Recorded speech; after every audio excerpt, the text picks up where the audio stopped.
ಓಂ ಗುರುಬ್ರಹ್ಮ ಗುರುವಿಷ್ಣು ಗುರುದೇವೋ ಮಹೇಶ್ವರ ಗುರು ಸಾಕ್ಷಾತ್ ಪರಬ್ರಹ್ಮ ತಸ್ಮೈ ಶ್ರೀ ಗುರುವೇ ನಮಃ. ಓಂ ತತ್ಸತ್. ಪರಬ್ರಹ್ಮನೇ ನಮಃ. ದತ್ತವಾಡ ಶ್ರೀ ಸದ್ಗುರು ಬಾಬಾ ಮಹಾರಾಜರವರ ಚರಿತಾಮೃತವು 18ನೇ ಅಧ್ಯಾಯ. ಸೂಚನೆ: ಗುರುವರನಿಗೆ 2ನೆಯ ಲಗ್ನವ ಹರುಷದಂ ಗುರುಭಕ್ತರು ಎಸಗಲ್ ತರುಣಿ ಗೌರಿಯು ಪಾತಿವ್ರತ್ಯದಿ ನಡೆದು ಸುಖಿಸಿದಳು. ಬೋವಾಚಕ ಮಹಾಶಯರೇ, ಹಿಂದಿನ ಅಧ್ಯಾಯದಲ್ಲಿ ಶ್ರೀ ಗುರು ಬಾಬಾ ಮಹಾರಾಜರು ಮಹಾಸಭೆಯಲ್ಲಿ ವೇದಾಂತ ಶಾಸ್ತ್ರದಲ್ಲೆಲ್ಲ ಸಾರಭೂತವಾದ ಅಜಾತವಾದ ಸಿದ್ಧಾಂತವನ್ನು ಬೋಧಿಸಿ ಸರ್ವರ ಸಂದೇಹಗಳನ್ನು ಪರಿಹರಿಸಿ ಸುಖಿಗಳನ್ನಾಗಿ ಮಾಡಿದರೆಂಬ ವಿಷಯವನ್ನು ಕೇಳಿದ್ದೀರಿ. ಮುಂದಿನ ಕಥಾಭಾಗವನ್ನು ಪ್ರೇಮದಿಂದ ಆಲಿಸಿರಿ. ಶ್ರೀ ಬಾಬಾ ಮಹಾರಾಜರು ದತ್ತವಾಡದಲ್ಲಿ ಜರುಗಿಸಿದ ಮಹಾಸಭೆಯ ವೃತ್ತಾಂತವನ್ನು ಜನಜನಿತವಾಗಿ ಅನೇಕ ಗ್ರಾಮದವರು ಕೇಳಿ ಮಹಾರಾಜರ ದರ್ಶನಕ್ಕಾಗಿ ತಂಡೋಪತಂಡವಾಗಿ ದತ್ತವಾಡಕ್ಕೆ ಬರುತ್ತಿದ್ದರು. ಹಾಗೆ ಬಂದು ಗುರುಮೂರ್ತಿಯನ್ನು ಕೊಂಡು ಅವರ ಅಮೃತೋಪದೇಶವನ್ನು ಕೇಳುತ್ತಿದ್ದರು. ಅವರಿಗೆ ಊಟೋಪಚಾರಗಳು ಶ್ರೀ ಬಾಬಾ ಮಹಾರಾಜರವರ ಮನೆಯಲ್ಲಿಯೇ ಸದಾ ದಾಸೋಹದಂತೆ ಜರುಗಹತ್ತಿತು. ಮಹಾರಾಜರ ಅಕ್ಕನವರಾದ ತಾಯಕ್ಕನವರು, ಪತ್ನಿಯಾದ ಬಾಯಕ್ಕನವರು ಬಂದು ಹೋಗುವ ಜನರಿಗೆ ಆಯಾಯ ಪಾಕವನ್ನು ಮಾಡಿ ಪ್ರೇಮದಿಂದ ಉಣಬಡಿಸುತ್ತಿದ್ದರು. ತಾಯಕ್ಕ ಬಾಯಕ್ಕನವರು ರಾತ್ರಿ ಹಗಲೆನ್ನದೆ ಕುಟ್ಟುವುದು, ಬೀಸುವುದು, ನೀರು ತರುವುದು, ಅಡಿಗೆ ಮಾಡುವುದು, ಅತಿಥಿಗಳಿಗೆ ಉಣಬಡಿಸುವುದೇ ಮುಂತಾದ ಮನೆಗೆಲಸಗಳಲ್ಲಿ ಬೇಸರ ಪಡದೆ ಜಾಗರೂಕತೆಯಿಂದ ನಡೆದುಕೊಳ್ಳುತ್ತಿದ್ದರು. ಅತಿಥಿಗಳನ್ನು ಆಧರಿಸುವುದರಲ್ಲಿ ಅವರಿಗೆ ಹೆಚ್ಚಿನ ಉತ್ಸಾಹ. ಇವರು ಮಾಡುವ ಅತಿಥಿ ಸೇವಾದಿಗಳನ್ನು ಕಂಡು ನೆರೆಹೊರೆಯ ಹೆಂಗಳೆಯರಿಗೆ ಸೋಜಗದೊಡನೆ ಬೇಸರಿಕೆಯುಂಟಾಗಿತ್ತಾಗಲಿ ಆ ತಾಯಕ್ಕ ಬಾಯಕ್ಕನವರಿಗೆ ಬೇಸರಿಕೆ ಎಂಬುದು ಗೊತ್ತಿರಲಿಲ್ಲ. ಬಂದು ಹೋಗುವ ಜನರ ಸೇವೆಯೇ ಜನಾರ್ದನ ಸೇವೆ ಎಂಬುದನ್ನು ಚೆನ್ನಾಗಿ ತಿಳಿದಿದ್ದರು. ಶ್ರೀ ಬಾಬಾ ಮಹಾರಾಜರು ತಮ್ಮ ಅಮೃತ ಉಪದೇಶದಿಂದ ಸೂಕ್ಷ್ಮ ದೇಹಕ್ಕೆ ತೃಪ್ತಿಪಡಿಸಿದರೆ, ತಾಯಕ್ಕ ಬಾಯಕ್ಕನವರು ಷಡ್ರಸಗಳಿಂದ ಯುಕ್ತವಾದ ಊಟದಿಂದ ಸ್ಥೂಲ ದೇಹಕ್ಕೆ ತೃಪ್ತಿಪಡಿಸುತ್ತಿದ್ದರು. ಆಗಂತುಕ ಜನರು ಸ್ಥೂಲ ಸೂಕ್ಷ್ಮ ದೇಹಗಳಿಂದ ತೃಪ್ತಿ ಹೊಂದಿ ಶ್ರೀಗಳವರನ್ನು ನುತಿಸಿ ನಮಸ್ಕರಿಸಿ ಜಯ ನೀನಾದವಂ ಗೈದು ಹೋಗುತ್ತಿದ್ದರು. ಮಹಾರಾಜರಿಗೆ 3 ಮಂದಿ ಸತ್ತುಬಾಯಿ, ಕೃಷ್ಣಬಾಯಿ, ತಾರಕ್ಕ ಎಂಬ ಹೆಣ್ಣು ಸಂತಾನವಿತ್ತೆ ಹೊರತು ಗಂಡು ಸಂತಾನವಿರಲಿಲ್ಲ. ತಾಯಕ್ಕನವರಿಗೆ ನನ್ನ ತವರು ಮನೆಯ ಉತ್ತರೋತ್ತರ ವಂಶಾವೃದ್ಧಿಯಾಗುವುದಕ್ಕೆ ಗಂಡು ಸಂತಾನವಿಲ್ಲವಲ್ಲ ಎಂಬೊಂದು ಚಿಂತೆಯು ಮನಸ್ಸಿನಲ್ಲಿ ಮನೆ ಮಾಡಿಕೊಂಡಿತ್ತು.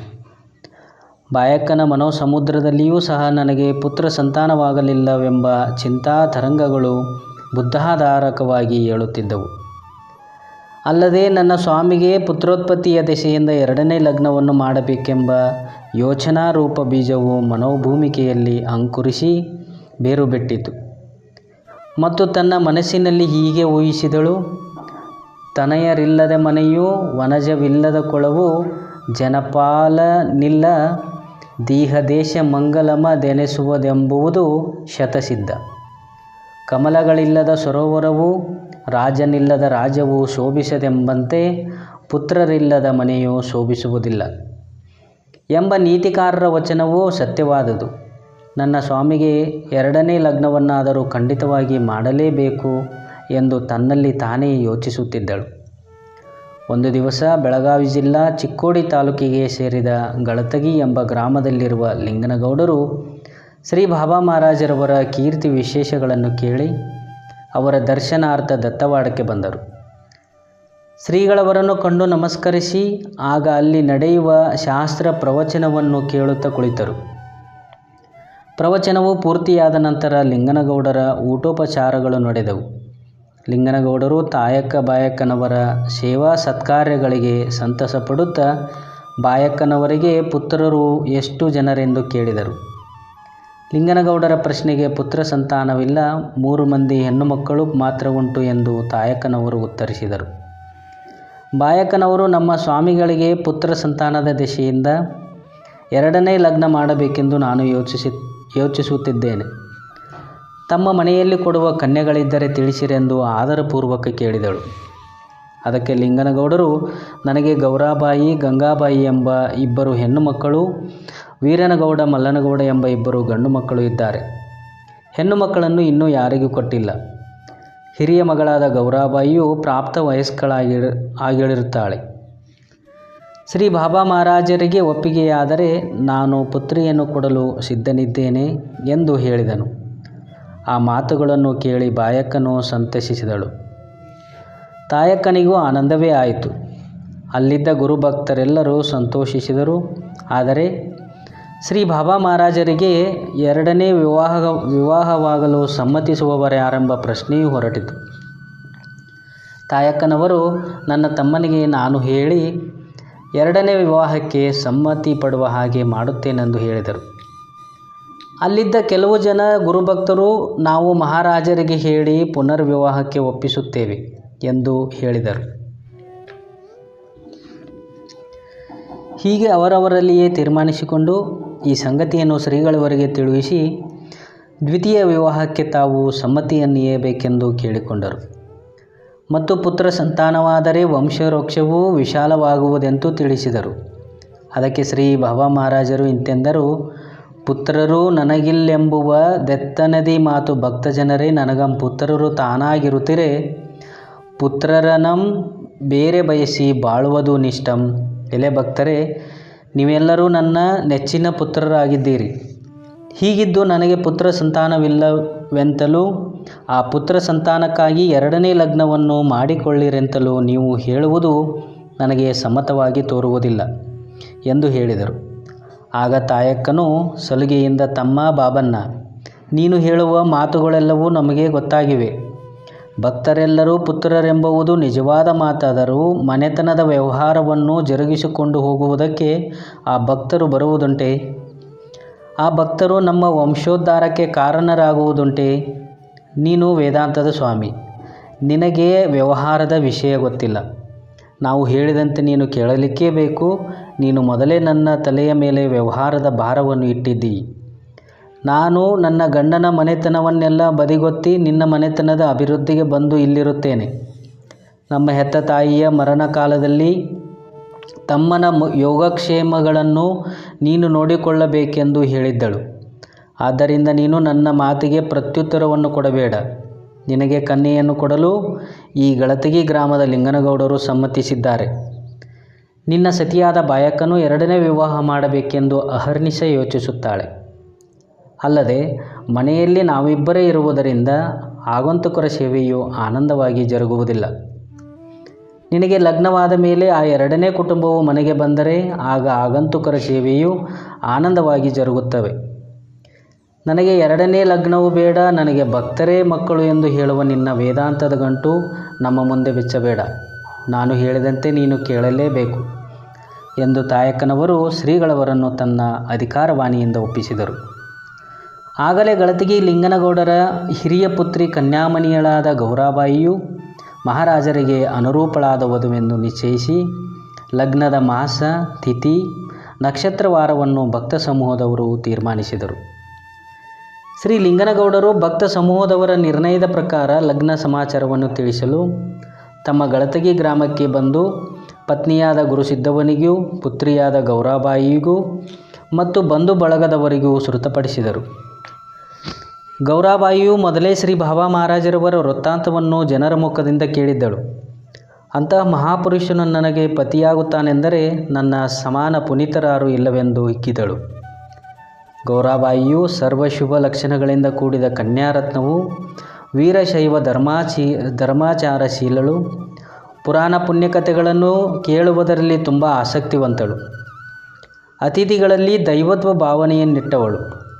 ಶ್ರೀ ಬಾಬಾ ಮಹಾರಾಜರವರಿಗೆ ಗೌರಾಬಾಯಿಯು ತಕ್ಕ ಕನ್ಯೆ ಎಂದು ಗುರು ಹಿರಿಯರು ಒಪ್ಪಿದರು. ಕೊನೆಗೆ ಕನ್ಯಾದಾತರಾದ ಲಿಂಗನಗೌಡರ ಮನೆಯಲ್ಲಿಯೇ ವಿವಾಹ ಕಾರ್ಯವೂ ನಡೆಯಿತು. ಬಂಧುವರ್ಗದವರೆಲ್ಲರೂ ಆ ವಿವಾಹ ಕಾರ್ಯವನ್ನು ವಿಜೃಂಭಣೆಯಿಂದ ಕೊನೆಗಾಣಿಸಿದರು. ಗೌರಾಬಾಯಿಯು ಪ್ರಾಪ್ತ ವಯಸ್ಕಳಾದ್ದರಿಂದ ಶೋಭನ ಪ್ರಶ್ನವೂ ನೆರವೇರಿತು. ಪದ್ಧತಿಯಂತೆ ಗೌರಾಬಾಯಿಯು ದತ್ತವಾಡಕ್ಕೆ ಪತಿಯೊಡನೆ ಆಗಮಿಸಿದಳು. ದತ್ತವಾಡದಲ್ಲಿನ ಜನರು ಗೌರಾಬಾಯಿಯನ್ನು ಕಂಡು ಬಹು ಸಂತೋಷಪಟ್ಟರು. ಗೌರಾಬಾಯಿಯು ಮನೆತನದ ಕೆಲಸಗಳಲ್ಲಿ ಶ್ರದ್ಧೆ ವಹಿಸಿ ಅಕ್ಕಳಾದ ಬಾಯಕ್ಕನವರ ಅನುಜ್ಞೆಯಂತೆಯೂ ತಾಯಕ್ಕನವರ ಅಪ್ಪಣೆಯಂತೆಯೂ ವರ್ತಿಸುತ್ತಿದ್ದಳು ಮತ್ತು ಪತಿ ಸೇವಾನಿರತಳಾಗಿದ್ದಳು. ಬಾಯಕ್ಕನಲ್ಲಿ ಸವತಿ ಮತ್ಸರವು ಎಂದೂ ಇದ್ದಿಲ್ಲ. ಒಬ್ಬರಿಗೊಬ್ಬರು ಅತ್ಯಂತ ಅನುರಾಗವುಳ್ಳವರಾಗಿ ವರ್ತಿಸುತ್ತಿದ್ದರು. ಲೌಕಿಕ ಜನರಂತೆ ಅವರು ಯಾವ ವಿಷಯದಲ್ಲಿಯೂ ಕಲಹಿಸುತ್ತಿರಲಿಲ್ಲ. ಒಬ್ಬರಿಗೊಬ್ಬರು ಅಸೂಯೆಪಟ್ಟವರಲ್ಲ. ಅವರ ಮುಖದಿಂದ ಕಠೋರವಾದ ದುಶ್ಶಬ್ದಗಳು ಬರುತ್ತಿರಲಿಲ್ಲ. ಕೋಪತಾಪಗಳು ಅವರ ಹೃದಯವನ್ನು ಅಂಟುತ್ತಿರಲಿಲ್ಲ. ಅವರು ಇಡೀ ಜನ್ಮದಲ್ಲಿ ದೇಹಗಳು ಎರಡಾಗಿದ್ದರೂ ಒಂದೇ ದೇಹದಂತೆ ನಡೆದುಕೊಂಡು ಬಂದ ಮಹಾಸದ್ಗುಣ ಸಂಪನ್ನರೂ ಸುಶೀಲರು. ಶ್ರೀ ಬಾಬಾ ಮಹಾರಾಜರು ಆ ಪತ್ನಿಯರಿಬ್ಬರಲ್ಲಿ ಸಮತ್ವ ಪ್ರೇಮವನ್ನಿಟ್ಟಿದ್ದರು. ಪತ್ನಿಯರಿಬ್ಬರಲ್ಲಿ ಲೌಕಿಕರಂತೆ ಜಗಳ ಇಲ್ಲಿದ್ದಕ್ಕೆ ತುಂಬ ಸಂತೋಷ ಪಡುತ್ತಿದ್ದರು. ಅತಿಥಿಗಳಿಗೆ ಪ್ರೇಮದಿಂದ ಊಟೋಪಚಾರಗಳನ್ನು ಮಾಡುತ್ತಿರುವುದನ್ನು ಕಂಡು ಆನಂದ ಹೊಂದುತ್ತಿದ್ದರು. ಗೌರಾಬಾಯಿಯು ಕೆಲವು ಮಾಸಗಳಲ್ಲಿ ಗರ್ಭವನ್ನು ಧರಿಸಿದಳು. ಗರ್ಭಚಿಹ್ನೆಗಳು ಹೊರಹತ್ತಿದವು. ತಾಯಕ್ಕನಿಗೂ ಬಾಯಕ್ಕನಿಗೂ ಆನಂದವಾಯಿತು. ಗರ್ಭದಲ್ಲಿ ಗಂಡು ಶಿಶುವು ಇರಬಹುದೆಂದು ಬಯಕೆಯೂ ಇತ್ತು. ಗೌರಾಬಾಯಿಯು ತವರೂರಿನಲ್ಲಿರುವ ಲಿಂಗನಗೌಡರು ಪುತ್ರಿಯು ಗರ್ಭವತಿಯಾದ ಸಂಗತಿಯನ್ನು ಕೇಳಿ ಸಂತಸಪಟ್ಟು ಹಡವಣಿಗೆಯ ದೆಸೆಯಿಂದ ಪುತ್ರಿಯನ್ನು ಕರೆಯಲು ದತ್ತವಾಡಕ್ಕೆ ಬಂದರು. ಪುತ್ರಿಯನ್ನು ಗಳತಿಗಿ ಗ್ರಾಮಕ್ಕೆ ಕಳುಹಿಸಿರೆಂದು ಶ್ರೀಗಳವರನ್ನು ತಾಯಕ್ಕನವರನ್ನು ಕೇಳಿದರು. ಅದಕ್ಕವರು ಒಡಂಬಟ್ಟರು. ಗಳತಿಗಿ ಗ್ರಾಮಕ್ಕೆ ಹೊರಡಲು ಚಕ್ಕಡಿಯನ್ನು ಏರ್ಪಡಿಸಿ ಶ್ರೀಗಳವರು ಗೌರಾಬಾಯಿಗೆ ತವರೂರಿಗೆ ಹೊರಡಲು ಅಪ್ಪಣೆಯನ್ನು ಕೊಟ್ಟರು. ಗೌರಾಬಾಯಿಯು ಪತಿಯ ಚರಣಾರವಿಂದಗಳಿಗೆ ನಮಸ್ಕರಿಸಿ ಚಕ್ಕಡಿಯಲ್ಲಿ ಕುಳಿತು ದತ್ತವಾಡದಿಂದ ಹೊರಟರು. ಚಕ್ಕಡಿಯು ವೇದಗಂಗಾ ನದಿಯ ದಡಕ್ಕೆ ಬಂದಿತು. ಲಿಂಗನಗೌಡರು ಚಕ್ಕಡಿಯನ್ನು ಇಳಿದು ಚಕ್ಕಡಿಯವನಿಗೆ ನಿಧಾನವಾಗಿ ನದಿಯಲ್ಲಿ ಚಕ್ಕಡಿಯನ್ನು ಹೊಡೆದುಕೊಂಡು ಬರಬೇಕೆಂದು ಹೇಳಿ ತಾನು ಕಾಲ್ನಡಿಗೆಯಿಂದ ಆಚೆಯ ದಡಕ್ಕೆ ಹೋಗಿ ಸೇರಿದರು. ಗೌರಾಬಾಯಿಯು ಚಕ್ಕಡಿಯಲ್ಲಿಯೇ ಕುಳಿತಿದ್ದಳು. ಚಕ್ಕಡಿಯವನು ನಿಧಾನವಾಗಿ ಚಕ್ಕಡಿಯನ್ನು ನದಿಯಲ್ಲಿ ಹೊಡೆದುಕೊಂಡು ಬರುತ್ತಿದ್ದನು. ನದಿಯ ಪ್ರವಾಹದ ಸೆಳುವಿಗೆ ನದಿಯಲ್ಲಿನ ದಾರಿಯೂ ಕೊರಕಲು ಬಿದ್ದು ಕೆಟ್ಟು ಹೋಗಿತ್ತು. ಚಕ್ಕಡಿಯವನು ಅದನ್ನರಿಯದೆ ಅಲ್ಲಿಯೇ ಚಕ್ಕಡಿಯನ್ನು ಹೊಡೆದುಕೊಂಡು ಬಂದನು. ಕೊರಕಲು ಇದ್ದ ಬಳಿಯಲ್ಲಿ ಚಕ್ಕಡಿ ಅಡ್ಡ ಬಿದ್ದಿತು. ಚಕ್ಕಡಿಯಲ್ಲಿ ಕುಳಿತ ಗೌರಾಬಾಯಿಯು ನದಿಯಲ್ಲಿ ಬಿದ್ದಳು. ಆ ಕೂಡಲೇ ವೇದಗಂಗಾ ನದಿಯು ಪ್ರಸನ್ನಳಾಗಿ ಗೌರಾಬಾಯಿಯನ್ನು ನೀರಿನಿಂದ ಎತ್ತಿ ಹಿಡಿದು ಗೌರಾಬಾಯಿಗೆ ವಿನ ಮತ್ತಾರಿಗೂ ಕಾಣಿಸಿಕೊಳ್ಳದಂತೆ ಗೌರಾಬಾಯಿಯನ್ನು ಆಚೆಯ ದಡಕ್ಕೆ ತಂದು ಬಿಟ್ಟು ಅದೃಶ್ಯಳಾದಳು. ಗೌರಾಬಾಯಿಯು ವೇದಗಂಗಾ ದೇವಿಯನ್ನು ಅತಿ ಭಕ್ತಿಯಿಂದ ನುತಿಸಿ ಇಂತೆಂದಳು: ಪತಿದೇವನಾಜ್ಞೆಯನ್ನು ಪಥಿಕರಿಸಿ ಬಂದಿರುವ ಸತಿಯಳಂ ಕಾಯುವ ದುಚಿತವೆಂದರಿದಿಂತು ಗತಿದೋರಿ ಪೊರೆದೆ ಹೇ ಗಂಗಾ. ತೋಯದಲ್ಲಿ ಕಾಯುವನು ತೋಯಿಸದೆ ಪಿಡಿದೆತ್ತಿ ಆಯಾಸವಿಲ್ಲದಲೆ ದಡದಿ ತಂದಿಟ್ಟು ತಾಯಿಯೇ ಕಣ್ಮರೆಯಾದೆ ನಿಂದು ನನ್ನೊಡನೆ ನೀನೊಂದು ಮಾತನ್ನಾಡದಂದಲೇ ಮಾಯವಾಗುವುದು ನಿನಗಿದು ಚಂದವೆನಿಸುವುದೇ ಹೇ ಗಂಗಾ. ಈ ರೀತಿಯಾಗಿ ಗೌರಾಬಾಯಿಯು ವೇದಗಂಗಾದೇವಿಯನ್ನು ಕುರಿತು ಕೊಂಡಾಡಿ ನನಗೆ ಪ್ರತ್ಯಕ್ಷವಾಗಿ ಒಂದು ಮಾತನ್ನು ಸಹ ನನ್ನೊಡನೆ ನುಡಿಯದೆ ಮರೆಯಾದೆಯ ಹೇ ಗಂಗಾ ಭವಾನಿ ಎಂದು ಅನ್ನುತ್ತಾ ಭಕ್ತಿಯಿಂದ ಗಂಗಾ ನದಿಗೆ ನಮಸ್ಕರಿಸಿದಳು. ಲಿಂಗನಗೌಡರು ತನ್ನ ಮಗಳು ಚಕ್ಕಡಿಯಿಂದ ನದಿಯಲ್ಲಿ ಬಿದ್ದು ನೀರಿನಲ್ಲಿ ತೋಯದೆ ದಡದೆಡೆಗೆ ಬಂದು ನಿಂತಿರುವುದು ಕಂಡು ಚಕಿತನಾದನು. ಚಕ್ಕಡಿಯವನು ಗೌರಾಬಾಯಿಯು ಹೊಳೆಯಲ್ಲಿ ಬಿದ್ದು ಮುಂದಕ್ಕೆ ಕೊಚ್ಚಿಕೊಂಡು ಹೋದಳೇನೋ ಎಂದು ಪ್ರವಾಹದ ಮುಂಭಾಗದೆಡೆಗೆ ನೋಡುತ್ತಿದ್ದನು. ಕೊನೆಗೆ ಆಚೆ ದಡದೆಡೆಗೆ ನೋಡಲು ಅಲ್ಲಿ ನಿಂತುಕೊಂಡಿರುವ ಗೌರಾಬಾಯಿಯನ್ನು ನೋಡಿ ಪರಮ ಆಶ್ಚರ್ಯದಿಂದ ದಾರಿಕಾರರಾದ ಕೆಲವರು ಅಲ್ಲಿಗೆ ಬಂದು ಬಿದ್ದ ಚಕ್ಕಡಿಯನ್ನೆಬ್ಬಿಸಿ ದಡವನ್ನು ಕಾಣಿಸಿದರು. ಅಲ್ಲಿಂದ ಚಕ್ಕಡಿಯು ಸುಗಮವಾಗಿ ಗಳತಿಗಿ ಗ್ರಾಮವನ್ನು ಸೇರಿತು. ಗುರುಸಿದ್ದವ್ವ ಮುಂತಾದವರೆಲ್ಲರೂ ಗೌರಾಬಾಯಿಯು ನದಿಯಲ್ಲಿ ತೋಯದಂತೆ ದಡದಲ್ಲಿ ಬಂದು ನಿಂತ ಸಂಗತಿಯನ್ನು ಕೇಳಿ ಸೋಜಿಗ ಪಡುತ್ತಾ ಶ್ರೀಗಳವರನ್ನು ಕೊಂಡಾಡಿದರು. ಎಂಬಲ್ಲಿಗೆ ಶ್ರೀ ಸದ್ಗುರು ಬಾಬಾ ಮಹಾರಾಜರವರ ಚರಿತಾಮೃತದಲ್ಲಿ 18ನೇ ಅಧ್ಯಾಯವು ಮುಗಿದಿತು. ಜೈ ಜೈ ಶಿವನಮ ಪಾರ್ವತಿ ಪತಿ ಹರ ಹರ ಮಹಾದೇವ.